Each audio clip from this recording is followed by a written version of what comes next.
नहमदुहु व नुसल्ली अला रसूल करीम अम्मा बाद।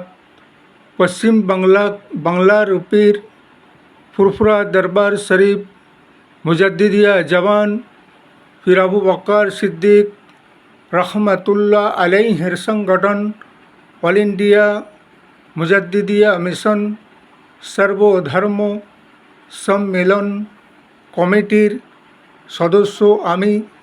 এছাড়া সর্বভারতীয় জাতীয় কংগ্রেস ন্যাশনাল ইন্ডিয়া গঠবন্ধন পশ্চিম বাংলা রাজ্য কংগ্রেস কমিটির সদস্য আমি। হিন্দু মুসলিম শিখ ইসাই জৈন খ্রিস্টান আদিবাসী দলিত আমরা সকল ভাই ভাই। ধর্ম কোনোদিন শেখায় না আপোষে মতভেদ ভেদভাব রাখতে।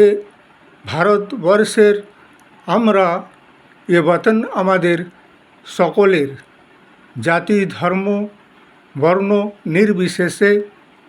পশ্চিম বাংলা রাজ্য 10 কোটি জনগণের বসবাস।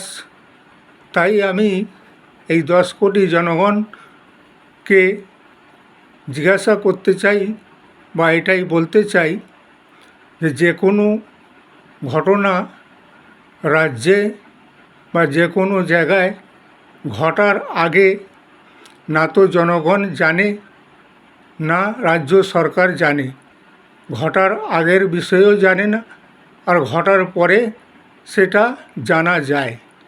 এই জন্যকে ঘটনা যে ঘটে গেছে, যেমন আরজিকর মেডিকেল কলেজ হসপিটালে অঙ্কিতার সাথে, তাই যে জনগণ আন্দোলন করে চলেছে বা চলছে, তো সরকার বা আইন আর কানুন, রাজ্য সরকার হচ্ছে জনগণ জনসাধারণকে নিয়ে বা আইন আর কানুনকে নিয়ে, আর আইন আর কানুন হচ্ছে জনসাধারণের জন্য।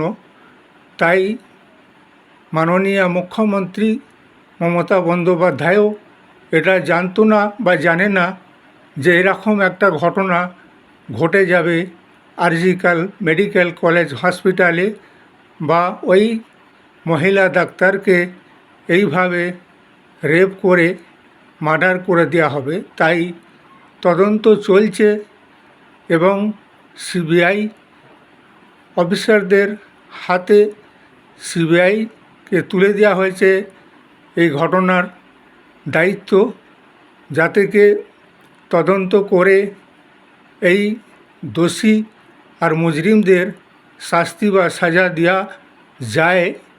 তো এর জন্য আন্দোলনকারীদেরও জানতে হবে যে কোনো একটা ঘটনা ঘটে গেলে সেই ব্যক্তিদের খুঁজে বার করতে গেলে একটা সময় টাইমের ব্যাপার আছে, ইনভেস্টিগেশন তদন্ত, এবং যারা এই ঘটনা আঞ্জাম দিয়েছে বা ঘটিয়েছে তারা কি এত সহজেই ধরা দেবে? তাই মানে তদন্ত কমিটি, সিবিআই কমিটি থেকে যে তদন্ত করে তাদের বার করবে, আর হাইকোর্ট বা সুপ্রিম কোর্টে যে ন্যায় বিচার দিলানো হবে, সে তো রাজ্য সরকারও মমতা বন্দ্যোপাধ্যায়ও বলছেন যে হ্যাঁ অবশ্যই এই দোষী বা মুজরিমদের শাস্তি সাজা দেওয়া হবে। তাই জনগণকে ভাবতে হবে এইভাবে আন্দোলন করে উত্তেজিত হয়ে, যাতেকে ঘটনাকারীদের বা যারা এই ঘটনার ঘটিয়েছে তাদের শাস্তি বা সাজা সে তো অবশ্যই হবে। মমতা বন্দ্যোপাধ্যায়ও চাইছে এবং রাজ্য সরকারও চায়, এবং সিবিআইয়ের হাতে এই কেস তুলে দেওয়া হয়েছে। তাই সময় টাইমেরও ব্যাপার আছে, ইনভেস্টিগেশন তদন্ত হওয়ার পরেই সব কিছু সামনে আসবে।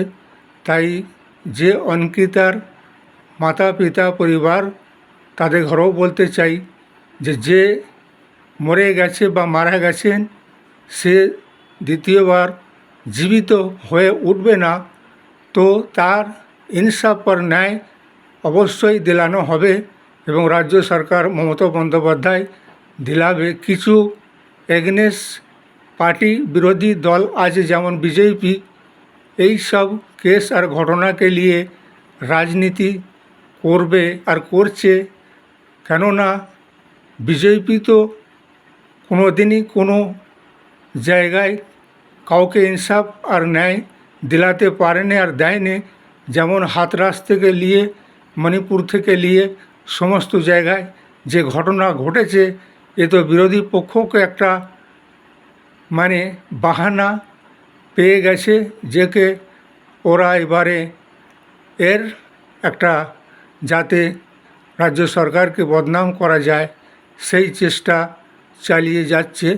তাই আমি বলতে চাই মাননীয় মুখ্যমন্ত্রীকে যে আগামী দিন সময়ে যাতে মহিলাদের ইজ্জত আবরু মান ইজ্জতের রক্ষা করা যায় এবং তাদের ঘরে আইন কানুন নিরাপত্তা ব্যবস্থার তরফ থেকে সব জিনিসের সহলিয়ত দিয়ে আর এই রকম অসামাজিক ব্যক্তিদের বা গুন্ডা বদমাইশ আর যারা এরকম ঘটনা ঘটায় বা আঞ্জাম দেয় তাদের কড়া থেকে কড়া শাস্তি বা সাজার ব্যবস্থা নিতে হবে এবং আইন আর কানুনে পরিবর্তন বদলাও আনতে হবে। এই ভিডিওটাকে বেশি থেকে বেশি শেয়ার করবেন, লাইক দেবেন, সাবস্ক্রাইব দেবেন।